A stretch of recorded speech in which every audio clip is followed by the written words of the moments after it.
Back to YouTube channel medical in nurses सब। आज से हम स्टार्ट कर रहे हैं सीरीज फर्स्ट से, जिसमें आपकी जो आज ही से आपकी एक और क्लासेस स्टार्ट हुई है सीएचओ की क्लासेस, जो आपके एमपी सीएचओ और डीएचएस के लिए। लेकिन ये वाली जो क्लास है वन लाइनर क्वेश्चन क्लास रहेगी आपको, जो आपके अपकमिंग एग्जाम, चाहे आपका उड़ीसा एएनएम पेपर हो, जो भी लोग उड़ीसा के लिए एएनएम का एग्जाम दे रहे हैं, क्योंकि सेम डे उड़ीसा और झारखंड दोनों जगह पेपर होने वाला है एएनएम का। तो एसएससी है जो एग्जाम ले रही है उड़ीसा के लिए, झारखंड के लिए एग्जाम है एएनएम वालों का। ओएमआर बेस्ड आपका पेपर होने वाला, 85% आपका नर्सिंग आएगा, 15% है नॉन नर्सिंग कवर करेगा। तो जो भी लोग यदि एएनएम के पेपर्स लेना चाहते हैं, प्राइस ड्रॉप आउट किए गए हैं आपके लिए, डिस्काउंट है आज से। जो लोग एमपी सीएचओ के पेपर लेते हैं 16 पेपर प्लस सीरीज, उनके लिए 175 रुपीज़ में आपको पेपर मिलेंगे, 16 पेपर प्लस सीरीज। और जो भी लोग एएनएम के पेपर्स लेना चाहते हैं तो उनके लिए 23 सेट ऑफ पेपर्स 175 रुपीज़ में अवेलेबल है।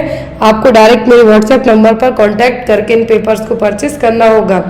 चलिए आज की क्लास हम स्टार्ट करते हैं, कि जैसा मैंने स्टार्टिंग में कहा कि आपके लिए जितने भी अभी 1000 एमसीक्यूज वाली सीरीज है, 3 नवंबर तक में आपके पूरे 1000 क्वेश्चन सॉल्व करवा दिए जाए, 3 दिसंबर तक में आपके क्वेश्चन सॉल्व करा दिए जाएंगे, क्योंकि एएनएम वालों का पेपर है। और जिनका उड़ीसा के लिए एग्जाम है, बता दूं उनका पेपर इंग्लिश और उड़िया लैंग्वेज में है जो होगा, क्योंकि उड़ीसा की जो लैंग्वेज वही है। झारखंड वालों का पेपर हिंदी और इंग्लिश दोनों फॉर्मेट में है जो हो सकता है। यहाँ पे देखते हैं हम, पहला क्वेश्चन है which is the disorder of metabolism of carbohydrate. तो यहाँ पर जितने भी वन लाइनर क्वेश्चन है ओनली हिंदी लैंग्वेज इंग्लिश में बस आपको दिए गए हैं। एक्सप्लेन आपको हिंदी इंग्लिश दोनों में किए जाएंगे, जिससे आपको समझना इजी रहे। तो जो भी लोग पेपर्स की पीडीएफ लेना चाहते हैं, बहुत ही अच्छा मौका है आपके पास। और साथ ही साथ प्राइस भी ड्रॉप आउट किए गए हैं कि आपको इतने सारे पेपर्स अवेलेबल एक ही बार में हो जाएंगे। तो कौन सा डिसऑर्डर है इनमें से मेटाबॉलिज्म डिसऑर्डर, जो कि कार्बोहाइड्रेट के मेटाबॉलिज्म के कारण होगा? Diabetes mellitus, hypertension that means high BP, hernia या फिर सीजर्स। कौन सी प्रॉब्लम है यहाँ पर, कौन सी प्रॉब्लम है यहाँ पर जो कैसे होगी कार्बोहाइड्रेट के मेटाबॉलिज्म के कारण? तो वो होगी डायबिटीज मेलाइटस। कौन सी? Diabetes mellitus. जो यहाँ पर बात की जा रही है मेटाबॉलिज्म डिसऑर्डर की, आपको एक और मेटाबॉलिक डिसऑर्डर पूछा जा सकता है, वो है गट को लेके आपको आ सकता है। कार्बोहाइड्रेट के मेटाबॉलिज्म में पूछे तो वो होगा diabetes mellitus. Next one, which drug is used to manage severe eclampsia, pre eclampsia and acute nephritis in children. देखिए कितना इजी क्वेश्चन है, यहाँ पर एक वन लाइनर क्वेश्चन है, लेकिन इसमें बहुत सारी चीजें पूछ ली गई कि कौन सी मेडिसिन यूज होगी सीवियर एक्लैम्सिया, प्री एक्लैम्सिया और बच्चों में एक्यूट नेफ्राइटिस को ट्रीट करने के लिए। एपिनेफ्रिन, एट्रोपिन, नॉरएड्रेनालिन या फिर MgSO4, ये सभी फर्स्ट लाइन ड्रग है इमरजेंसी ट्रीटमेंट के लिए। लेकिन एक्लैम्सिया और प्री एक्लैम्सिया की बात करें तो इसके लिए यूज होता है MgSO4, लेकिन बच्चों में नेफ्राइटिस के लिए पूछा है तो भी MgSO4 ही यूज किया जाएगा। तो यहाँ पर आप किसको मार्क करेंगे? मैग्नीशियम सल्फेट और MgSO4। या तो आप इन क्वेश्चन को वन लाइनर क्वेश्चन मान सकते हैं, या फिर वन लाइनर पॉइंट के तौर पे भी देख सकते हैं, क्योंकि बहुत सारे मैसेजेस आते हैं कि आप वन लाइनर डायरेक्ट आंसरिंग वाले क्वेश्चन वो पढ़ा है, या फिर आप डायरेक्ट वन लाइनर एक लाइन में क्वेश्चन लिखते हो, सामने आंसर लिखते हैं, इसमें आपको ऑप्शन ना देखें। तो यहाँ पर एक क्वेश्चन आप उस तरीके से भी मान सकते हैं, क्योंकि एक्यूरेट ही आंसर है, गलती की आपके पास गुंजाइश नहीं है। नेक्स्ट क्वेश्चन है यहाँ पर, unreserved hypovolaemic shock progress to which of the following type of shock. तो यदि अनरिजर्व्ड हाइपोवॉल्यूमिक शॉक है, यदि वो आगे और ज्यादा कंडीशन वर्स्ट आउट करता है, तो कौन सा शॉक है जो कंडीशन में कन्वर्ट हो सकता है? Anaphylactic shock, cardiogenic shock, septic shock या फिर न्यूरोजेनिक शॉक। कौन से शॉक में जो प्रोग्रेस करके कन्वर्ट हो सकता है हाइपोवॉल्यूमिक शॉक? तो होगा कार्डियोजेनिक शॉक। कौन सा? Cardiogenic. Vaccine that is administered after the exposure. तो कौन सी वैक्सीन है आफ्टर द डिसीज होने के बाद, एक्सपोजर के बाद है जो एडमिनिस्टर की जाएगी? मीजल्स, टाइफॉइड, मम्स या फिर रेबीज। तो कौन सी वैक्सीन एडमिनिस्टर की जाएगी आफ्टर द एक्सपोजर? तो वो होगी यहाँ पर रेबीज वैक्सीन। क्योंकि रेबीज आप पहले से नहीं दे सकते। रेबीज का टीका आपने कभी भी नहीं सुना होगा, पहले से दिया, टाइफाइड दिया जाता है, मम्स दिया जाता है, मीजल्स दिया जाता है। लेकिन जब आपको डॉग बाइट कर जाए उसके बाद डॉग को और आपको दोनों को रेबीज की वैक्सीन दी जाती है। तो यहाँ पर after exposure vaccine single vaccine है, वो क्या है, रेबीज वैक्सीन। रेबीज का एक क्लासिकल साइन एग्जाम में आता है, तो वो होता है हाइड्रोफोबिया, पानी से डर लगना। नेगरी बॉडीज किस में बनती है, वो बनती है रेबीज में। आपने सुना होगा कुत्ते के काटने के कारण आदमी पागल हो गया, तो वो नेगरी बॉडीज फॉर्मेशन के कारण ही नर्व्स को डैमेज करेंगी। तो इसीलिए पर्सन अलग अलग तरीके की हरकतें करेगा, पानी से डर लगेगा, उसको हाइड्रोफोबिया कहेंगे। तो रेबीज का क्लासिकल साइन पूछें तो क्या, हाइड्रोफोबिया और फियर ऑफ वाटर। दूसरा नेगरी बॉडीज, तो नेगरी बॉडीज भी किस में बनती है, रेबीज पे। पोस्ट एक्सपोजर वैक्सीन, तो वो rabies vaccine. Next is the complication that are associated with poor nutrition and growth restriction in post natal life in a newborn include. कौन से कॉम्प्लिकेशन डेवलप होंगे यदि कम खाना, ग्रोथ रिस्ट्रिक्शन होती है पोस्ट नेटल लाइफ में, न्यूबॉर्न बेबी में, यदि आफ्टर द डिलीवरी के बाद न्यूबॉर्न बेबी की केयर में उसकी न्यूट्रिशन भी सही से नहीं है, ग्रोथ रिस्ट्रिक्ट हो रही है, तो क्या देखने को मिलेगा, stunting, fasting, adverse neurological outcome या फिर ऑल ऑफ दी अबव। तो ये सब चीज़ें हो सकती हैं जब बच्चे को खाने पीने नहीं मिलेगा आफ्टर द डिलीवरी के बाद, पोस्ट नेटल लाइफ में प्रॉपर ब्रेस्ट फीड नहीं हो पाएगा, तो स्टंटिंग भी होगी, मसल वास्टिंग होगा, न्यूरोलॉजिकल डेवलपमेंट भी प्रॉपर नहीं हो पाएगा न्यूट्रिशन की कमी के कारण। तो आपका आंसर क्या होगा, ऑल ऑफ दी अबव। क्या है, all of the above. Next question, in a restaurant a person suddenly collapses choking while eating food. The ideal method to clear the airway is to use which of the following method। तो यदि आपके सामने restaurant में आप चाट खा रहे, फुल्की खा रहे, डोसा इडली जो भी खा रहे हो, अचानक से कोई मरीज खाते खाते चोक हो और उसको कोलैप्स हो जाए, तो आप यहाँ पर उसका एयरवे क्लियर करने के लिए क्या करेंगे, जॉ थ्रस्ट मैन्यूवर देंगे, हेड टिल्ट चिन लिफ्ट मैन्यूवर देंगे, हेमलिच मैन्यूवर देंगे, फिर वाल्साल्वा मैन्यूवर देंगे।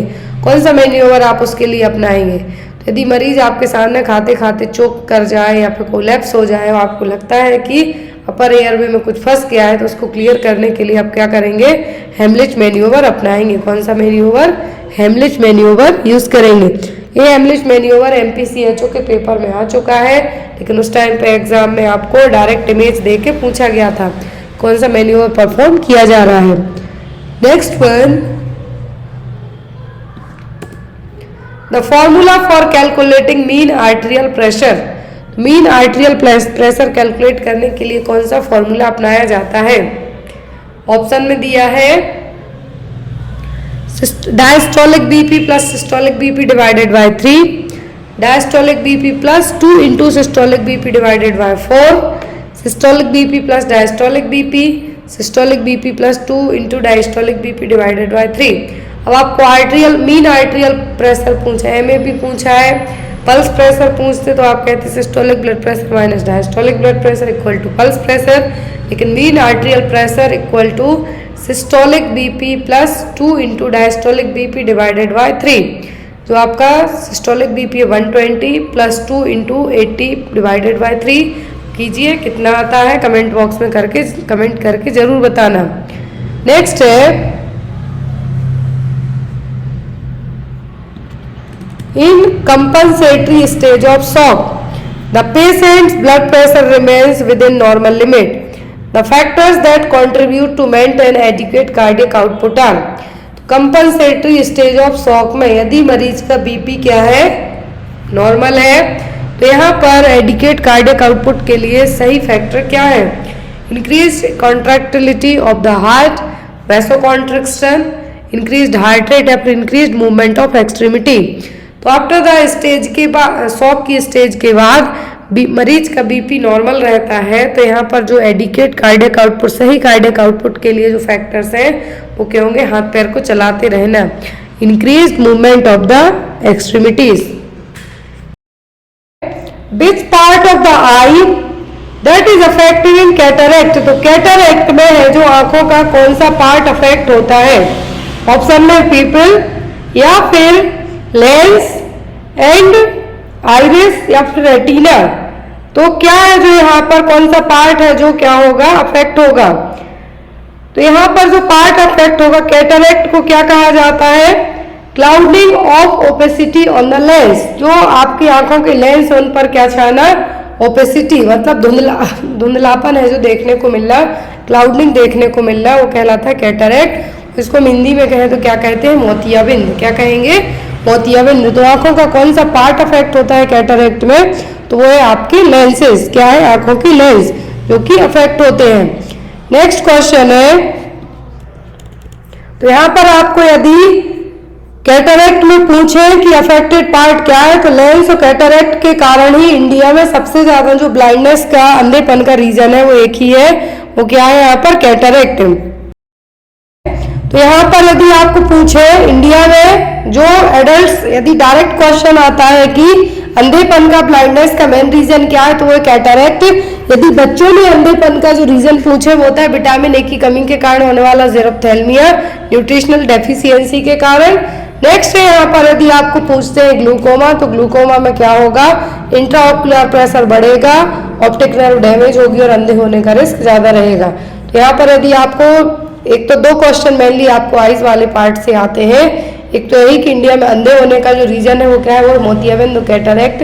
वो सबसे ज्यादा आंखों की जो सर्जरी होती है वो भी इसी मोतियाबिंद के लिए होती है। तो यहाँ पर लेंस के ऊपर क्या होगा? क्लाउडिंग छा जाएगी, धुंधलापन छा जाएगा, उसको अलग किया जाएगा।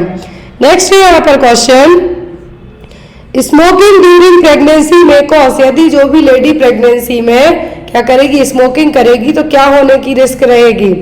IUGR और low birth weight babies and abortion, या फिर increase change of congenital defects in newborn, या फिर ऑल ऑफ दी अबव। क्या होने का रिस्क ज्यादा रहेगा? यदि प्रेगनेंसी के टाइम पर स्मोक करते हैं, सिगरेट फूंकते हैं, तब क्या होगा?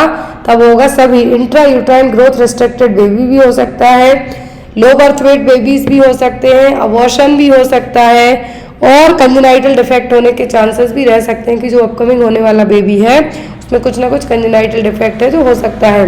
तो यहाँ पर क्या होगा? स्मोकिंग, यदि प्रेगनेंसी के टाइम पर स्मोक करते हैं तो क्या होगा?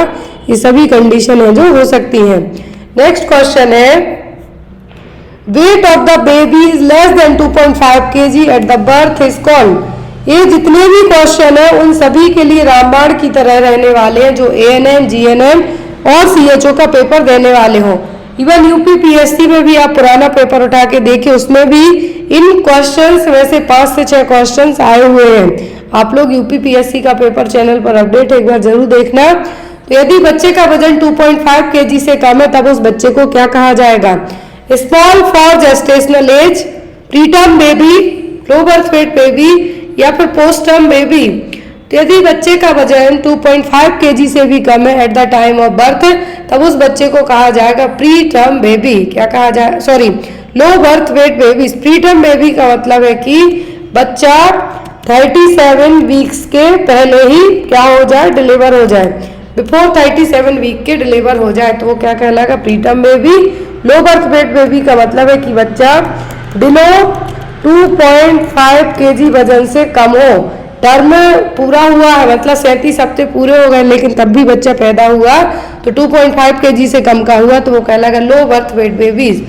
और यहाँ पर यदि बच्चे का बात करें पोस्ट टर्म बेबी की, तो आफ्टर 42 वीक्स के जेस्टेशन के बाद, आफ्टर 42 वीक के जेस्टेशनल पीरियड के बाद जो बच्चा पैदा हुआ है वो कहलाते हैं post term baby. Small for gestational as, मतलब जो जेस्टेशनल एज है वो 37 हफ्ते ही रही, लेकिन अकॉर्डिंग टू दैट उसके बच्चे का वजन भी 2.5 kg हुआ है, लेकिन बच्चे की जो हाइट है वो क्या छोटी सी रह जाए, तो वो क्या कहलाएंगे? Small for gestational age baby. Next है यहाँ पर क्वेश्चन, एंटीनेटल चेकअप इंक्लूड। तो एंटीनेटल चेकअप में क्या क्या चीजें इंक्लूड रहेंगी? Haemoglobin estimation, urine test, weight measurement, या फिर ऑल ऑफ दी अबव। तो यहाँ पर एंटीनेटल चेकअप में क्या क्या इंक्लूड रहेगा? तो जब भी एंटीनेटल विजिट के लिए जाएंगे तो एटलीस्ट WHO के अकॉर्डिंग 4 विजिट नेसेसरी है।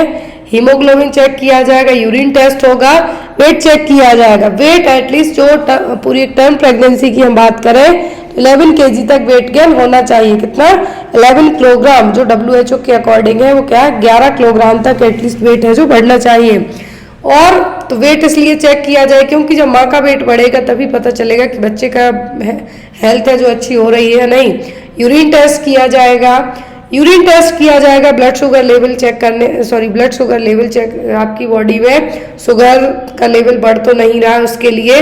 हीमोग्लोबिन एस्टिमेशन किया जाएगा कि एनीमिया की कंडीशन डेवलप तो नहीं हो रही है। तो एंटीनेटल चेकअप में सभी इंक्लूडेड रहेंगे। नेक्स्ट है यहाँ पर during community visit what should the CHO suggest to control the vector borne disease. तो as a community health officer के तौर पे आप जाते हैं कम्युनिटी विजिट के लिए, और एज अ ANM आप जाते हैं या स्टाफ नर्स जाते हैं, तो यहाँ पर CHO ही जाते हैं जनरली और ANM जाएंगे विजिट करने। तो वेक्टर बॉर्न डिसीज कंट्रोल करने के लिए आप क्या सजेशन देंगे? Discourage collection of water in waste object, spraying of insect repellents, using bed nets and full sleeves clothing, या फिर all of the above. Vector borne disease का मतलब है कि इन डिसीज को फैलाने के लिए मच्छर की जरूरत तो पड़ेगी ही पड़ेगी। इसकी मच्छर की जरूरत पड़ेगी। तो उसी वेक्टर बॉर्न डिसीज को आप कैसे कंट्रोल करने को कहेंगे कि कहीं पर भी पानी जमा ना होने दें, क्योंकि पानी में क्या होंगे, लार्वा पनपने का डर रहता है, इसलिए। दूसरी चीज है यहाँ पर कि इंसेक्ट रिपेलेंट्स स्प्रे करते रहें टाइम टू टाइम। तीसरा है कि जो मच्छरदानी है जिसको मॉस्किटो नेट या फिर बेड नेट के नाम से भी आप जान सकते हैं, तो वो लगा के रखें जब भी सोए, फुल स्लीव्स के कपड़े पहने, जिससे आपको ना ही मच्छर काटे और ना ही आप बीमार पड़े। तो यहाँ पर वेक्टर बॉर्न डिसीज के लिए सभी चीजें क्या रहेंगी, हेल्पफुल रहेंगी। नेक्स्ट क्वेश्चन है the third member of AAA functionary besides Asha and anganwadi कार्यकर्ता। तो 3 मेंबर होते हैं, आशा, आंगनवाड़ी कार्यकर्ता, और तीसरा मेंबर कौन सा है? ऑप्शन में आपको ANM, अटेंडेंट, आंगनवाड़ी सहायिका या फिर ननदी। अब क्या होगा तीसरा मेंबर? आशा रहती है, आंगनवाड़ी वर्कर रहती है, और तीसरा मेंबर होता है ANM। कौन सा? ANM रहेगा क्या तीसरा member. Next is blood stained cervical mucus after starting of labour is called. तो यहाँ पर blood stained cervical mucus open होता है जब भी लेबर पेन स्टार्ट होता है, तो ये क्या कहलाता है? सो, ब्लड, पस या फिर सर्वाइकल टीयर। तो प्रेगनेंसी कंसीव करने के बाद क्या होगा कि जो सर्विक्स है, सर्वाइकल ओस क्लोज हो जाती है, और यहाँ पर एक क्लोज कैसी होती है? एक म्यूकस प्लग के द्वारा। लेकिन जब लेबर पेन आना स्टार्ट होते हैं, सर्विक्स डायलेट होना स्टार्ट होती है, तो ये म्यूकस प्लग ओपन होने लगता है, और ये म्यूकस प्लग ओपन होता है तो इसमें से म्यूकस के साथ साथ कुछ ब्लड भी आता है, और ये कहलाता है क्या? शो। क्या कहलाएगा? शो। तो यहाँ पर आपका आंसर क्या होगा? शो। और इसको ब्लडी शो भी कह सकते हैं, और शो के नाम से भी आप जान सकते हैं कि जब भी लेबर स्टार्ट होता है तो जो सर्विक्स का जो कैप कह सकते हैं आप, कैप जब ओपन होगा, और ओपन होगा तो कुछ ना कुछ बाहर आएगा, तो सर्विक्स का जो म्यूकस प्लग बना है वो तो बाहर आएगा ही, साथ में कुछ ना कुछ ब्लड भी आएगा, तो क्या कहलाता है? Blood show. Next one, how will you purify the well water. तो कुएं के पानी को आप कैसे प्योरीफाइड करेंगे? क्लोरीन से, कार्बन से, पोटेशियम से कि आयोडीन से? तो कैसे आप प्योरीफाइड करेंगे कुएं के पानी को? कुएं के पानी में है जो क्लोरीन, किससे? क्लोरीन के थ्रू है जो आप उसको क्लीन कर सकते हैं क्लोरीन यूज करके। Next one, which factor affect the growth and development of child. तो एक बच्चे की ग्रोथ और डेवलपमेंट को क्या अफेक्ट कर सकता है? मैटरनल न्यूट्रिशन, हेरिडिटरी, इन्वायरमेंट या फिर ऑल ऑफ दी अबव। तो आप खुद अंदाजा लगाइए कि एक बच्चा है, मान लीजिए, उसको क्या क्या अफेक्ट करेंगी चीज़ें। तो यहाँ पर उस बच्चे के लिए मैटरनल न्यूट्रिशन कैसे, जब माँ अच्छा खाएगी पिएगी नहीं तो उस बच्चे को कैसे प्रॉपर न्यूट्रिशन मिलेगा? हेरिडिटरी, जेनेटिक्स, यदि कुछ चीज़ें आपकी फैमिली में हुई है, मान लीजिए कि फैमिली में किसी को फेब्राइल फिट्स की प्रॉब्लम रही है या सीजर्स की प्रॉब्लम रही है, हाई BP की समस्या रही है, तो जो अपकमिंग होने वाला बच्चा है उसको भी अफेक्ट करेंगी ये चीज़ें। इन्वायरमेंट का मोस्ट इम्पोर्टेंट रोल होता है। मान लीजिए आप ईस्ट साइड ईस्ट इंडियन है, लेकिन आपको नॉर्थ में भेजा जाए तो वहाँ का वेदर अलग होगा, साउथ में भेजें तो अलग होगा। तो यहाँ पर इन्वायरमेंट का भी अलग फैक्टर रहेगा। तो यहाँ पर आपका आंसर क्या होगा? All of the above. हर एक चीज़ें बच्चे की हेल्थ को क्या करेंगी? अफेक्ट करेंगी अलग अलग तरीके से। Next one, which of the following disease is included in sexually transmitted disease? तो इनमें से कौन सी डिसीज है जो एसटीडी में इंक्लूडेड है? सिफिलिस, गोनोरिया, कैनक्रॉइड या फिर ऑल ऑफ दी अबव? तो कौन सी है जो यहाँ पर इंक्लूडेड है? तो जो यहाँ पर डिसीज सेक्सुअली ट्रांसमिटेड डिसीज में इंक्लूडेड है वो क्या है? वो है all of the above. Syphilis भी है, गोनोरिया भी है और कैनक्रॉइड भी है। तो कैनक्रॉइड जो सिफिलिस है, सिफिलिस ट्रिपनोवा पैलिडियम से होगा, गोनोरिया निसीरिया गोनोरिया नाम के बैक्टीरिया से होगा। अब जो कॉर्क्रॉइड है ये भी सेक्सुअली ट्रांसमिटेड डिसीज है, लेकिन ये फैलेगी कैसे? हीमोप्लस ड्यूक्रियाई से। किससे?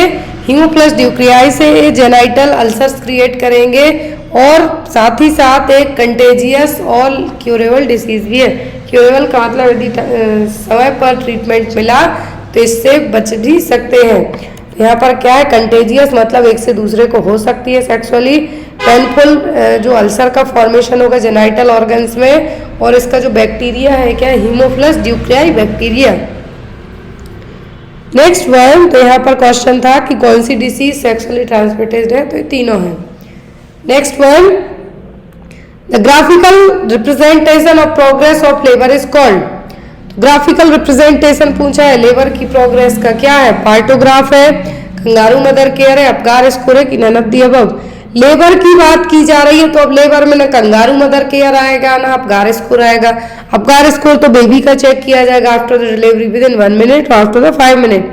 कंगारू मदर केयर उन बच्चों के लिए जरूरी है जिनका वजन कम होता है, लो बर्थ वेट बेबीज होते हैं, उनके लिए कंगारू मदर केयर दी जाती है। एटलीस्ट एक सेशन 1 आवर का होना चाहिए। यहाँ पर ग्राफिक्स की बात की जा रही है तो ये क्या है? पार्टोग्राफ। क्या होगा? पार्टोग्राफ। सर्विक्स कितनी डायलेट हो रही है, कैसे कॉन्ट्रैक्शन आ रहे हैं, क्या FHR है, ये सब चीजें इसमें चेक की जाएंगी। Next one, Bitot spot is caused due to deficiency of. तो वाइट हॉट स्पॉट है जो क्या है? वाइट हॉट स्पॉट है किसकी कमी के कारण होंगे? ऑप्शन में यहाँ पर vitamin A, vitamin C, vitamin B या फिर विटामिन डी। तो वाइट हॉट स्पॉट होते हैं विटामिन ए की कमी के कारण। किसके कारण? विटामिन ए की कमी के कारण। Next one, when should the breast feeding start after the child birth? तो कब है जो बच्चे को ब्रेस्ट फीड कराना स्टार्ट करना है? After 1 hour, after half hour, after 2 hour या फिर एज सून एज पॉसिबल। अब आपको क्वेश्चन में 1 आवर भी है, एज सून एज पॉसिबल भी है और हाफ आवर भी है। अब आप बताइए कि कब है जो बच्चे को ब्रेस्ट फीड कराएंगे चाइल्ड बर्थ के बाद?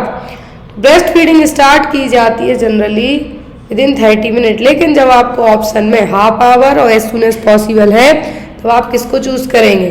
तो यदि आपको इस तरीके से ऑप्शन में आ जाए कि 1 घंटा भी है, हाफ आवर भी है और एज सून एज पॉसिबल है, तो after the child birth as soon as possible हो सके ब्रेस्ट फीड करना स्टार्ट कराना है। यहाँ पर आपका आंसर क्या होगा? एज सून एज पॉसिबल, जितने जल्दी हो सके उतने जल्दी। Next one, suprapubic pain is related to one of the following. Suprapubic pain है जो क्या है? सुप्राप्यूबिक पेन है क्या रिलेट, कहाँ के दर्द, कहाँ पे आपको कौन से ऑर्गन में पेन हो रहा है उसके कारण होगा? स्टमक में, यूरिनरी एंड यूट्राइन कॉजेस के कारण, अपेंडिक्स के कारण, पेरिटोनियल कैविटी के कारण। अपेंडिक्स में तो लेफ्ट क्वाड्रेंट में पेन होगा, लेकिन स्टमक होगा तो वो भी अलग से होगा आपको राइट साइड। यहाँ पर सुप्राप्यूबिक पेन की बात की जा रही है। सुप्राप्यूबिक का मतलब है बिलो द अम्बिलिकल रीजन, और पेन होता है यूरिनरी और यूट्राइन कॉजेस के कारण। किसके कारण? यूरिनरी और यूट्राइन कॉजेस के कारण।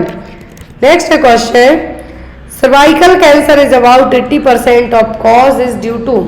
सर्वाइकल कैंसर है क्या है? सर्वाइकल कैंसर है तो इसका जो रीजन है 80% क्या है? Human papilloma virus, obesity, physical inactivity या फिर अल्कोहल एब्यूज। क्या है इसका रीजन? तो सर्वाइकल कैंसर का जो रीजन है वो क्या है? वो ह्यूमन पेपिलोमा वायरस और HPV वायरस। क्या है? ह्यूमन पैपिलोमा वायरस और HPV वायरस इसका मेन रीजन है। नाउअडेज 14 साल से ज़्यादा उम्र की गर्ल्स के लिए बहुत जल्दी इंडिया है जो इम्यूनाइजेशन शेड्यूल में सर्वाइकल कैंसर की जो HPV वैक्सीन भी ले आएगा और वो हर एक गवर्नमेंट स्कूल्स में अवेलेबल कराई जाएगी जो भी 14 साल से ज़्यादा उम्र की गर्ल्स रहेंगी। और सर्वाइकल कैंसर के लिए जो स्क्रीनिंग की जाती है वो होता है पेप स्मीयर, एग्जाम में आपको आती है अरे स्पेक्युला के थ्रू सर्वाइकल म्यूकस जो स्पेसिमेन लेके चेक किया जाएगा। सर्वाइकल कैंसर का जो 80% रीजन है वो क्या है, वो ह्यूमन पैपिलोमा वायरस।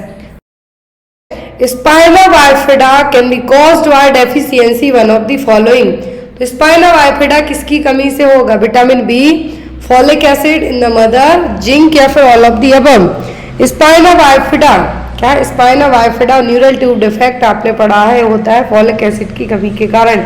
प्रेगनेंसी में एज सून एज पॉसिबल, जैसे ही पता चले कि प्रेग्नेंट है या फिर कंसीव करना चाहते हैं, माँ को क्या दिया जाता है? फॉलिक एसिड की टैबलेट। क्यों दी जाती है? क्योंकि कंसीव करने के टाइम के बाद, आफ्टर द कंसीव के बाद जो फर्टिलाइजेशन होगा उसके बाद सबसे पहले बच्चे की बनती है न्यूरल ट्यूब, और उस न्यूरल ट्यूब को डेवलप होने के चाहिए पड़ता है क्या? फॉलिक एसिड भरपूर मात्रा में। आपकी बॉडी में होता है लेकिन उतना नहीं रहेगा जितना जरूरी है, इसीलिए बाहर से दिया जाता है। यदि कंसीव करना चाहते हैं जब से लेना स्टार्ट करें तो भी बेटर है, लेकिन आपको जैसे ही पता चलता है कि आप प्रेग्नेंट हैं, कंफर्म होता है प्रेगनेंसी, तो डॉक्टर को आप जाके चेक कराएं। डॉक्टर आपको फॉलिक एसिड देना स्टार्ट करेगा। वो इसका रीज़न यही है कि फॉलिक एसिड से है जो क्या आप प्रिवेंट कर सकते हैं स्पाइना बाइफिडा और न्यूरल ट्यूब डिफेक्ट की कंडीशन को।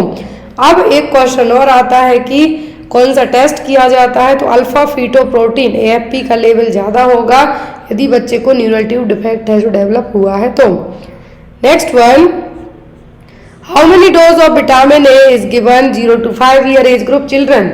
ये क्वेश्चन आपको बहुत एग्जाम में आता है कि बच्चे की उम्र, ये यहाँ पे बताया गया है कि जो 0 से 5 साल तक की उम्र वाले जो बच्चे हैं उनमें विटामिन ए का कितना डोज दिया जाता है, सॉरी कितने डोज टोटल दिए जाते हैं? 2, 5, 9 या फिर 6। टोटल डोज की बात की जा रही है तो वो होते हैं कितने? 9। कितना होता है? 9। विटामिन ए प्रोफाइलैक्सिस प्रोग्राम के तहत जब मीजल्स वैक्सीन दी जाती है उसी के साथ इसको स्टार्ट कर दिया जाता है। Next one, what do you understand by involution of uterus. तो इन्वोल्यूशन ऑफ यूट्रस का क्या मतलब है? Assessment of uterus, ovulation of uterus, the return of uterus to normal stage या फिर नन ऑफ द अबव। तो इन्वोल्यूशन ऑफ यूट्रस का मतलब क्या होगा? इन्वोल्यूशन ऑफ यूट्रस का मतलब होगा कि यूट्रस का अपनी वापस से नॉर्मल स्टेज में, मतलब नॉन प्रेग्नेंट स्टेज में रिवर्ट बैक होना, वो कहलाता है इन्वोल्यूशन ऑफ द यूट्रस। क्या है इन्वोल्यूशन ऑफ यूट्रस का मतलब? यूट्रस का वापस से अपनी नॉन प्रेग्नेंट स्टेज में रिवर्ट बैक होना।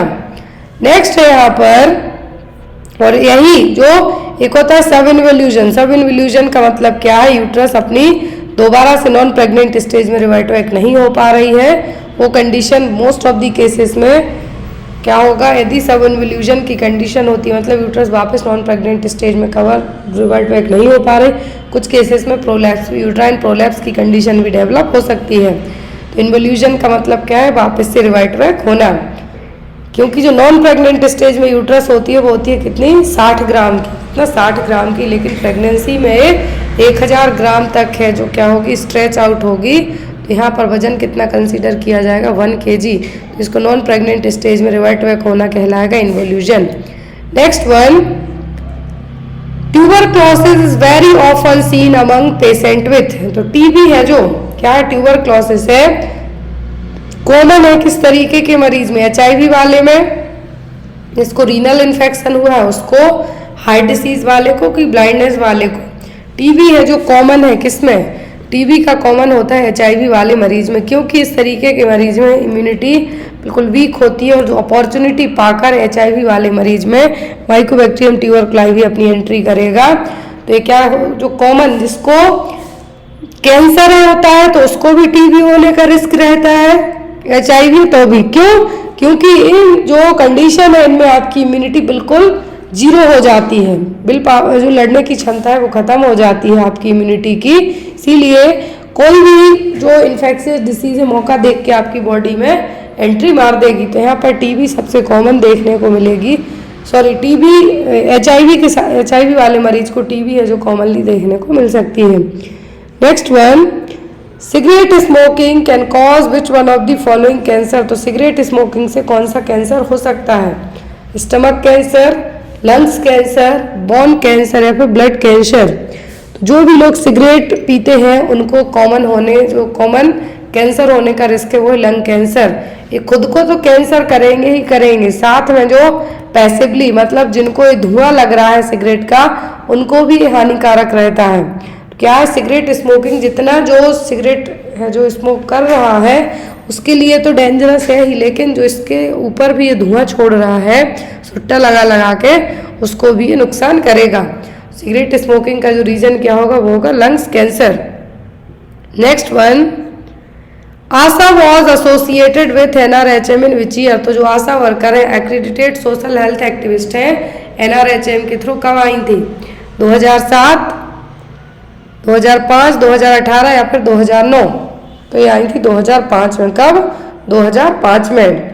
नेक्स्ट क्वेश्चन है, who is the beneficiaries of JSY scheme. Janani Suraksha Yojana क्या है? एक है JSSY, दूसरी है जननी सुरक्षा योजना। इस जननी सुरक्षा योजना के बेनिफिशियर्स कौन है? Woman having institutional delivery at government and accredited hospital, lactating mother, children up to 5 year of age या फिर ऑल डायबिटिक वुमेन। तो JSY स्कीम के बेनिफिशियर्स यदि पूछे जाते हैं तो वो है ऐसी वुमेन जिनकी हॉस्पिटल में डिलीवरी हुई हो, गवर्नमेंट हॉस्पिटल में, या जो हॉस्पिटल को गवर्नमेंट्स के थ्रू परमिशन मिली हो उनके लिए, सॉरी जो एक्रेडिटेड और जो जुड़ी हुई हॉस्पिटल है सरकार से उनके लिए। तो JSY स्कीम जननी सुरक्षा योजना लाई गई थी मैटरनल न्यूनेटल मॉर्टेलिटी को कम करने के लिए। किसके थ्रू? इंस्टीट्यूशनल हॉस्पिटल डिलीवरी में बढ़ावा देके कैश इंटेंसिव भी दिया गया था आशा वर्कर के लिए, और जो प्रेग्नेंट लेडी है उनके लिए। जो लो परफॉर्मिंग स्टेट है उनका अमाउंट अलग है, हाई परफॉर्मिंग स्टेट का अमाउंट अलग है। नेक्स्ट है, which among the following is the most authentic source of obtaining population data. कहीं की भी जनता का क्या है? कहीं की भी जनता का जो क्या करना है आपको डेटा कलेक्ट करना है, तो मोस्ट इंपॉर्टेंट सोर्स क्या है पॉपुलेशन डेटा कलेक्ट करने का? Census, SRS, NFHS that means national family health survey या फिर none of the above. Population data authentic मतलब एक रिलायबल डेटा आपके पास अवेलेबल हो तो वो सही सोर्स है सेंसस। क्या है? सेंसस, जो कि हर 10 साल में कंडक्ट किया जाता है। 2011 के बाद अभी तक तो जनगणना नहीं हुई है, लेकिन हर 6 महीने में SRS डेटा अपडेट किया जाता है जिससे आइडिया हो जाता है कि कहाँ की जनता कितनी है, कितनी बढ़ रही है, मोर्टेलिटी क्या है वहाँ की, इन्फेंट मोर्टेलिटी क्या है, मैटरनल क्या है, कितनी अंडर 5 मोर्टेलिटी है, कितने बच्चों का जन्म हो रहा है, क्या सेक्स रेशियो, ये सभी चीज़ें नाउअडेज SRS डेटा से काम चलाया जा रहा है एज कम्पेयर टू सेंसस के। Next one, a campaign that is promote to behavior changes for use of oral contraceptive pills। तो OCP पिल्स यूज करने के लिए कैंपेन चलाया गया था, उस कैंपेन का नाम क्या है? हमजोली की बोली, गोली की हमझोली, गोली की सहेली या फिर नन ऑफ द अबव। ये क्वेश्चन MP में आया हुआ है कि कौन सा कैंपेन लाया गया था ओरल कॉन्ट्रासेप्टिव पिल के लिए। तो जो कैंपेन है उसका नाम था गोली की हमझोली। क्या है? गोली की हमझोली, जनता को अवेयर कराना कि ये जो ओरल कॉन्ट्रासेप्टिव पिल्स है उससे क्या हो सकता है, क्यों लेनी चाहिए, क्यों नहीं लेनी चाहिए, इफेक्ट, साइड इफेक्ट, सभी चीज़ें इसके बारे में बताई गई थी। कैंपेन का नाम क्या है? गोली की हमझोली। Next is, which of the following is not a tobacco product. तो इनमें से तंबाकू का बना हुआ प्रोडक्ट कौन सा नहीं? बीड़ी, खैनी, सिगरेट या फिर डोडा पोस्ट।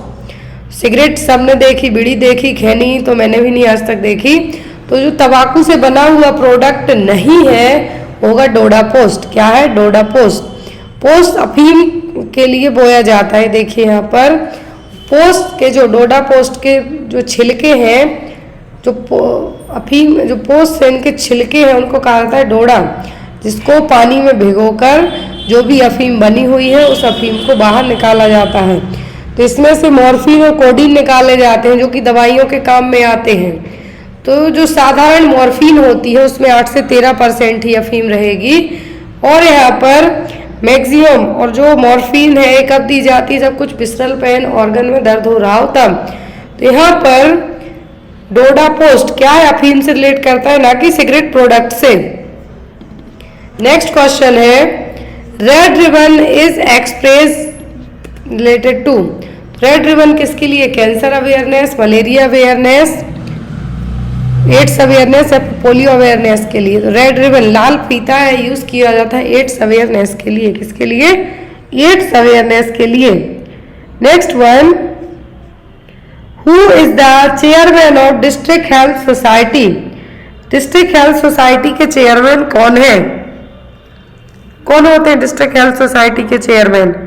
डिस्ट्रिक्ट कलेक्टर, CMHO, जिला प्रमुख या फिर MLA। जो यहाँ पर डिस्ट्रिक्ट हेल्थ सोसाइटी के जो प्रमुख होते हैं वो कौन होते हैं, चेयरमैन होते हैं CMHO। डूबने वाला पेशेंट होता है और डूबने के कारण डेथ होती है मेन, वो होती है एस्फेक्सिया के कारण। किसके कारण, एस्फेक्सिया के कारण।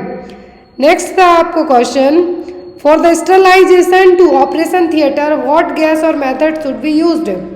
तो OT को स्टरलाइज करने के लिए कौन सी मेथड अपनाई जाती है, ऑटोक्लेविंग, फ्यूमिगेशन, रेडिएशन या फिर इरिगेशन। तो कौन सी मेथड अपनाई जाती है OT को स्टरलाइज करने के लिए, तो वो है फ्यूमिगेशन। कई बार आपको विथ मशीन के भी बताया गया है, फॉर्मेल्डिहाइड गैस है जो यूज़ की जाती है। नेक्स्ट वन है यहाँ पर आपको question, all are the non psychotic substance except. सभी नॉन साइकोटिक सब्सटेंस हैं किसी एक को छोड़कर। ऑप्शन में है आपको नार्कोटिक्स, ओपियोइड्स, एस्प्रिन या फिर मॉर्फिन। तो जो यहाँ पर नॉन साइकोटिक सब्सटेंस है वो सब हैं मॉर्फिन को छोड़कर।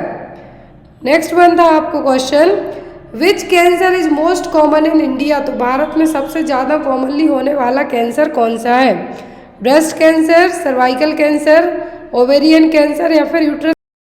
फीमेल्स में इंडिया में वो है ब्रेस्ट कैंसर। कौन सा, ब्रेस्ट कैंसर। नेक्स्ट वन है यहाँ पर आपका question, fast respiration is called. Fast respiration का मतलब क्या है, टेकिपनिया, ब्रेडिपनिया, इयोपनिया या फिर डिस्निया। डिस्निया का मतलब होगा ब्रीदिंग डिफिकल्टी, इयोपनिया का मतलब है कि नॉर्मल जो रेस्पिरेटरी पैटर्न है वो आपका, ब्रेडिपनिया का मतलब है लो ब्रीदिंग, क्लियर, लो रेस्पिरेटरी रेट। लेकिन फास्ट रेस्पिरेशन का मतलब होगा यहाँ पे tachypnoea. Next one is difference between systolic and diastolic pressure is called. तो सिस्टोलिक और डायस्टोलिक ब्लड प्रेशर के बीच का डिफरेंस क्या कहलाता है। ऑप्शन में था आपको pulse pressure, pulse deficit, cardiac output या फिर tidal volume. So according to यदि क्वेश्चन के आप जाते हैं तो आपको यहाँ पे डायरेक्ट रटा हुआ होना चाहिए कि सिस्टोलिक ब्लड प्रेशर को आप डायस्टोलिक ब्लड प्रेशर से माइनस करते हैं, systolic BP minus diastolic BP equal to pulse pressure. तो यहाँ पर यदि ऑप्शन आपको लगता है कि पल्स डेफिसिट नहीं था, कार्डियक आउटपुट नहीं था, टाइडल वॉल्यूम नहीं था, बट अकॉर्डिंग टू क्वेश्चन के आपका आंसर पल्स प्रेशर ही था। यदि आपको नॉर्मल पल्स प्रेशर पूछा है तो आप 120 माइनस 80 करके निकाल सकते हैं, या फिर इस तरीके से हो कि सिस्टोलिक और डायस्टोलिक प्रेशर के बीच का डिफरेंस क्या कहलाएगा, तो वो कहलाता है pulse pressure. Next one is what is the angle of Covid swab. तो जब आप कोविड का जो स्वैब कलेक्ट करते हैं ओरोफेरेंजियल वे से, तो यहाँ पर किस एंगल में कलेक्ट करेंगे, 70, 40, 60 या फिर 50। तो जो कोविड स्वैब कलेक्ट किया जाता है 70 डिग्री एंगल पे collect. Next one is X linked recessive inheritance disorder is. X linked recessive inheritance disorder कौन सा है, sickle cell anaemia, cystic fibrosis, Duchenne dystrophy disorder या फिर नन ऑफ द अबव। ये क्वेश्चन आपको एटलीस्ट 10 बार पढ़ाया गया है, स्पेशली एक्स लिंक रिसेसिव वाला। तो यहाँ पर ये डचेन डिस्ट्रॉफी डिसऑर्डर, और ये आई थिंक UPCHO के एग्जाम में भी आया हुआ था। जिन्होंने यदि प्रीवियस पेपर देखे होंगे UPCHO के, उसमें आपको एक क्वेश्चन है जो आया हुआ था। Next one is for stabilise और immobilise hip in newborn using which aids. तो यदि आपको इमोबिलाइज करना है न्यूबॉर्न बेबी में हिप या फिर स्टेबलाइज करना है, तो यहाँ पर कौन सा एड आप अपनाएंगे या फिर कौन सा मेथड अपनाएंगे, हेलो वेस्ट। तो ये हेड के लिए होता है, हिप स्पाइका कास्ट या फिर स्केलेटन ट्रैक्शन या फिर नन ऑफ द अबव। तो हिप स्पाइका कास्ट है जो यूज़ की जाती है मोबिलाइज करने के लिए, हिप के लिए, स्पेशली न्यूबॉर्न बेबीज़ में। Next one is primary care of patient of hookworm infestation. तो यदि किसी पेशेंट को हुकवॉर्म इन्फेस्टेशन है तो कौन सी प्राइमरी केयर दी जाएगी? एल्बेंडाजोल, पेंटोप्रोजोल, पेनिसिलिन या फिर एनिटिडिन। सबको पता है हुकवॉर्म इन्फेस्टेशन के लिए एंटी हेलमिंथिक मेडिकेशन है जो फर्स्ट प्राइमरी बेस पे यूज़ की जाएंगी, कृमिनाशक दवाएं, वो है यहाँ पे आपकी albendazole. Clear? Next one is best method to detect कोविड-19। तो कोविड-19 के लिए बेस्ट मेथड कौन सी है? Sputum test, reverse transcriptase polymerase chain reaction test और RT-PCR, यूरिन टेस्ट या फिर शुगर टेस्ट। तो कोविड-19 को कंफर्म करने के लिए जो बेस्ट मेथड होती है वो होगी RT-PCR टेस्ट। कौन सा? RT-PCR test. Next one is location of taking sample with help of swab for कोविड-19। तो कोविड-19 वाले पेशेंट का जो आप स्वैब कल्चर करते हैं तो यहाँ पर कैसे करेंगे? फेरिंग्स से, ओरोफेरिंग्स से, लैरिंगो फेरिंग्स से या फिर माउथ से। तो जो सैंपल कलेक्ट किया जाता है स्वैब के थ्रू कोविड-19 के पेशेंट का वो था ओरोफेरिंग्स रूट से। कैसे? ओरोफेरिंग्स रूट से। यदि आपको ऑप्शन में नेजोफेरिंग्स रहा हो तो आप उसको मार्क कर सकते हैं, बट बहुत सारे लोगों का कहना है कि नेजोफेरिंग्स था ही नहीं ऑप्शन में, तो यहाँ पे आपका आंसर ओरोफेरिंग्स रहेगा। Next one is bearing down reflex comes from which stage. तो बियरिंग डाउन रिफ्लेक्स किस स्टेज में आएगा? फर्स्ट, सेकंड, थर्ड या फिर फोर्थ स्टेज। यहाँ पर लेबर की स्टेज की बात की जा रही है, first, second, third, fourth stage. तो फर्स्ट स्टेज में तो सर्विक्स डायलेट ही होती है, तो सेकंड स्टेज में जब बेबी पुश करने के बाद जो नीचे की तरफ आएगा, उनको बाहर निकलने वाला होगा, वो स्टेज कहलाएगी बियरिंग डाउन। और बियरिंग डाउन रिफ्लेक्स देखने को मिलेगा सेकंड स्टेज ऑफ लेबर में। थर्ड में प्लेसेंटा बाहर आएगा। Next one is which of the following is not the part of third stage. Third stage of labour का कौन सा पार्ट नहीं है? Controlled cord traction, fundal massage, gravity manipulation और प्लेसेंटा या फिर एडमिनिस्ट्रेशन ऑफ ऑक्सीटोसिन। तो यहाँ पर कॉर्ड ट्रैक्शन को कंट्रोल किया जाता है थर्ड स्टेज में, फंडल मसाज की जाती है ताकि प्लेसेंटा बाहर आ जाए और PPH को आप प्रिवेंट कर सकें। ग्रेविटी मैनिपुलेशन ऑफ प्लेसेंटा ये भी किया जाएगा, लेकिन ऑक्सीटोसिन तो इनिशियली ही दे दिया जाता है, इवन फर्स्ट स्टेज के पहले ही जब जो कॉन्ट्रैक्शन आना स्टार्ट होते हैं, यूट्राइन कॉन्ट्रैक्शन, उस टाइम पर ही दे दिया जाता है ऑक्सीटोसिन। तो यहाँ पर आपका आंसर क्या होगा? Administration of oxytocin.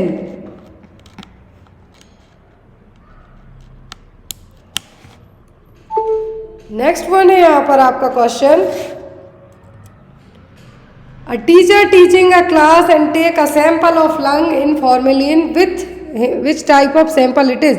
यदि आपने क्लास में आपके टीचर सीधा लंग्स लेके आ गए, फॉर्मेलिन में रखा हुआ है वो लंग्स, तो क्या है? क्योंकि फॉर्मेलिन केमिकली यूज़ किया जाता है कोई भी स्पेसिमेन कलेक्ट करने के लिए एज अ प्रिजर्वेटिव के तौर पे, अदरवाइज जो भी ऑर्गन आपने प्रिजर्व करके रखा है वो खराब हो जाएगा।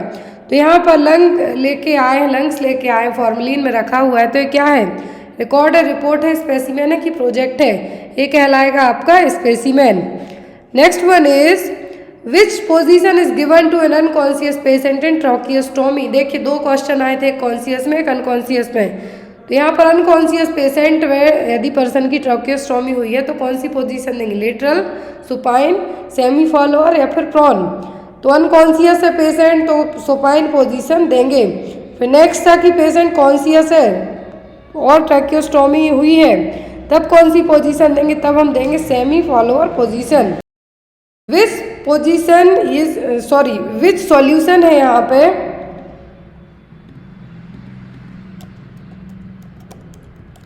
विच solution is use to clean a trolley of a covid ward.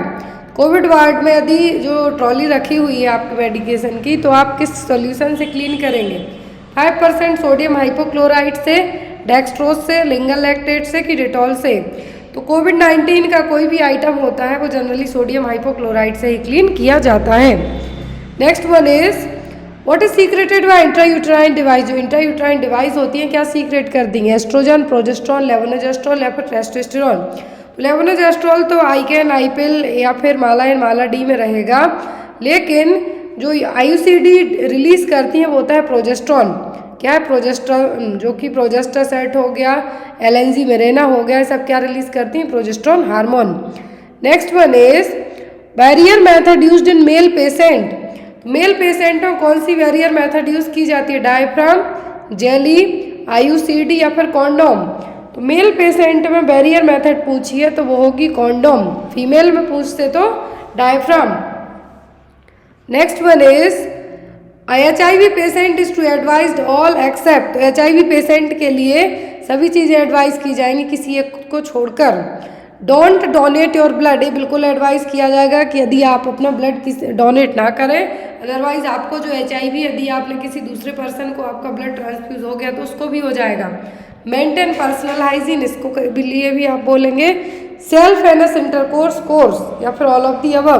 तो यहाँ पर आप पर्सन के लिए क्या एडवाइस नहीं करेंगे, वो होगा self anus intercourse course. Next one is the angle used to insert Guedel's oropharyngeal airway. तो गॉडल ओरोफेरेंजियल एयरवे जब यूज किया जाता है कितनी डिग्री एंगल पे इंसर्ट किया जाता है? 180, 70, 60 या फिर 45। तो यहाँ पे आप एक चीज़ याद रखें, जो गॉडेल्स और ओरोफेरेंजियल एयरवे है इसको इंसर्ट करने के बाद 180 डिग्री पे घुमाया जाता है, इसीलिए यहाँ पे आपका आंसर क्या होगा? 180 degree. Next one is how to give CPR to 9 month old। 9 महीने के बच्चे को CPR आप कैसे देंगे? By fist, by 2 fingers, by hands या फिर बाय 2 hands। तो 9 महीने का बच्चा है यदि तो उसको CPR आप देंगे 2 फिंगर्स के थ्रू। कैसे? By the 2 fingers। Next one is which vitamin is antioxidants. तो कौन सा विटामिन है जो कि एक एंटीऑक्सीडेंट्स है? विटामिन A, D, E या फिर B। तो विटामिन E कहलाएगा आपका एंटीऑक्सीडेंट विटामिन। कौन सा? Vitamin E। Next one is intraocular pressure measured by which instrument. तो IOP किससे मेजर किया जाता है? टोनोमेट्री से, ऑप्थेल्मोस्कोपी से, लैरिंगोस्कोपी से या फिर none of the above.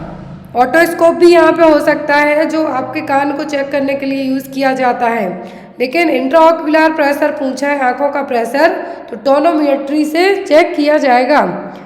Next is which muscle is involuntary and non striated. तो इस क्वेश्चन में बहुत सारे लोग कंफ्यूज हैं, किसी का कहना स्ट्रिएटेड था, किसी का कहना है कि नॉन इनवॉलेंट्री था। तो यहाँ पर एज एन इस क्वेश्चन के आपका आंसर होगा स्मूथ मसल। क्या होगा? Smooth muscles. Next is polysaccharides. तो पॉलीसैकेराइड्स कौन से हैं? लाइपेज, फ्रक्टोज, ग्लूकोज या फिर सेल्यूलोज। तो पॉलीसैकेराइड क्या है? पॉलीसैकेराइड इनमें से सेल्यूलोज। पॉलीसैकेराइड जो कि कार्बोहाइड्रेट ही है, इसमें जैसे कि स्टार्च हो गया, सेल्यूलोज हो गया, ग्लाइकोजन हो गया। बट एज एन ऑप्शन में आपके पास क्या है? सेल्यूलोज है। सेल्यूलोज की जगह यदि स्टार्च रहा हो तो आप उसको मार्क कर सकते थे, या फिर ग्लाइकोजन रहा हो तो उसको भी मार्क कर सकते हैं।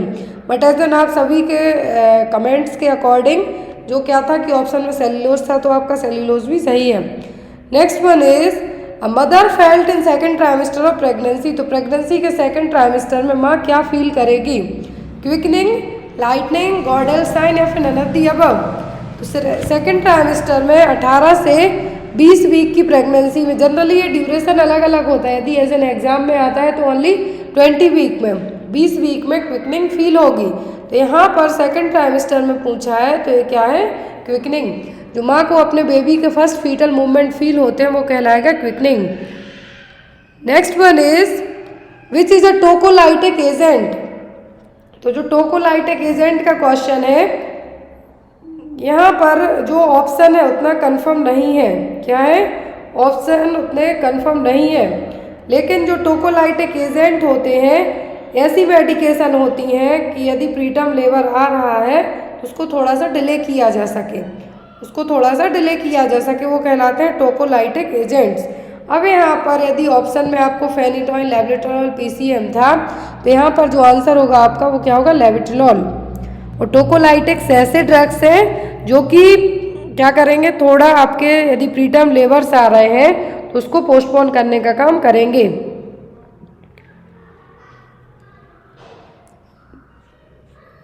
नेक्स्ट था आपको व्हाट हैपेंड इन टॉन्सिलाइटिस या फिर टॉन्सिलाइटिस के आपको साइन सिम्टम पूछे गए हो। तो टॉन्सिलाइटिस में क्या है, जो टॉन्सिल्स है वहाँ पे हाइपरट्रॉफी देखने को मिलेगी। क्या देखने को मिलेगी? Hypertrophy. Next one is which is not a data record. तो डेटा रिकॉर्ड का पार्ट कौन सा नहीं? Using green pen, short and concise matter होना चाहिए, अंडरस्टैंडेबल होना चाहिए कि नन ऑफ द अबव होना चाहिए। तो डेटा रिकॉर्ड में आप कभी भी बीच के बीच ग्रीन पेन का इस्तेमाल ना करें। ब्लू से तो इवन आप लिखते ही हैं जब भी आप कोई डेटा बनाते हैं अपने हॉस्पिटल रजिस्टर में, लेकिन आप उसमें ग्रीन पेन का यूज़ ना करें। Next one is all vaccine are involve in pentavalent vaccine except. तो पेंटावैलेंट वैक्सीन में 5 वैक्सीन होती हैं किसी एक को छोड़कर।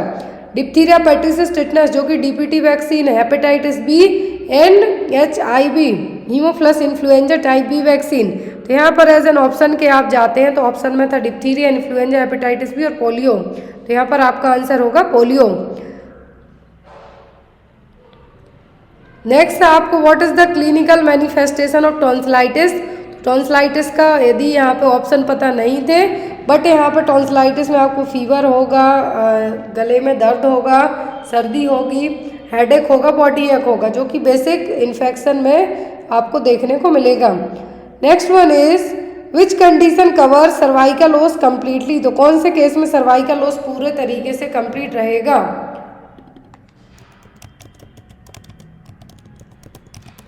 तो यहाँ पर ऑप्शन में था abruptio placenta, bipolar placenta, placenta previa, फिर प्लेसेंटा एसेटा। तो पूरा सर्वाइकल ओस कंप्लीट होता है प्लेसेंटा प्रीविया में। किसमें? प्लेसेंटा प्रीविया में, जिसमें पेनलेस वेजाइनल ब्लीडिंग भी होगी। नेक्स्ट वन था आपको mental health act amendment in. Mental health act कब आया था? 1987 में, 2011 में, 2001 में कि none of the above. Mental health act आया था 1987 में, 1987 में। नेक्स्ट वन था यहाँ पे condition in which patient is happy and sad both. मतलब एक ही पर्सन कुछ टाइम पे खुश है और कुछ टाइम पे दुखी हो जाता है, तो ये क्या है? सिजोफ्रेनिया है, बाइपोलर है, OCD है या फिर मैनिया है। तो यदि पर्सन हैप्पी हो रहा है दैट मीन्स मैनिया, लेकिन दूसरे पल सैड हो रहा है मतलब डिप्रेशन। तो दोनों चीज़ें देखने को मिलती है बाइपोलर में। किसमें? बाइपोलर में एक ही पर्सन में एक टाइम पे पता चला सुबह बहुत खुश है, शाम के टाइम दुखी हो गया, रो रहा है, बात नहीं कर रहा है। तो ये सब क्या है? बाइपोलर के लक्षण हैं। नेक्स्ट क्वेश्चन है how many stores will be open up to during 2016 under prime minister Jan Aushadhi Yojana as per union budget for the year 2016 और 17। तो 2016-17 के बजट के हिसाब से जो स्टोर खोले गए थे प्रधानमंत्री जन औषधि योजना के, तो यहाँ पर कितने स्टोर खोले गए थे? 1000, 3000, 4000 या 2000। तो 2016-17 के बजट के हिसाब से जो स्टोर खोले गए थे वो कितने थे? 3000। ये योजना आई थी 11th पंचवर्षीय योजना के तहत 2008 में, प्रधानमंत्री भारतीय जन औषधि परियोजना। तो यहाँ पर मार्च 2017 तक 3000 स्टोर हैं जो खोले गए थे। पूरे देश के अलग अलग डिस्ट्रिक्ट यहाँ पे इंक्लूड किए गए थे और जो मेडिसिनल प्रोडक्ट थे वो थे 1000। इसमें मेडिसिनल सर्जरी के जो भी ज़रूरी जो स्टेंट हैं, अलग अलग जो प्राइवेट हॉस्पिटल लूट मार करके पैसा लेती हैं वो, उसके तहत यहाँ पे इनको खोला गया था। तो यहाँ पर जो ये योजना यदि पूछें तो 11वीं पंचवर्षीय योजना के टाइम पे आई थी 2008 में, और 2017 तक 3000 स्टोर हैं जो खोले गए थे इसके। नेक्स्ट है यहाँ पर, तो यहाँ पर इसका डायरेक्ट आंसर दिया गया है जिससे आपको कन्फ्यूज़न ना हो। व्हेन वॉज द प्रधानमंत्री जन धन योजना लॉन्च? तो ये आई थी अगस्त 2014 में। किसमें? अगस्त 2014 में। एक क्वेश्चन आपके लिए, आंसर आप लोग प्लीज़ कमेंट बॉक्स में देना। क्वेश्चन है Indira Awas Yojana is mean for which population? तो इंदिरा आवास योजना लाई गई थी किस कहाँ की जनता के लिए? Semi urban, urban and rural, rural या फिर अर्बन एरिया के लिए? तो जो इंदिरा आवास योजना है कहाँ की पॉपुलेशन के लिए गवर्नमेंट लेके आई थी? इसका आंसर कमेंट बॉक्स में देना। आई होप आपको आज की क्लास अच्छी लगी हो। जो भी लोग ANM के पेपर्स लेना चाहता है, CHO के पेपर्स लेना चाहता है, सीरीज़ लेना चाहता है, तो डायरेक्ट मेरे व्हाट्सएप नंबर पर कांटेक्ट करके उनको परचेस कर सकता है। Thank you for watching us. Bye bye, take care, have a good day.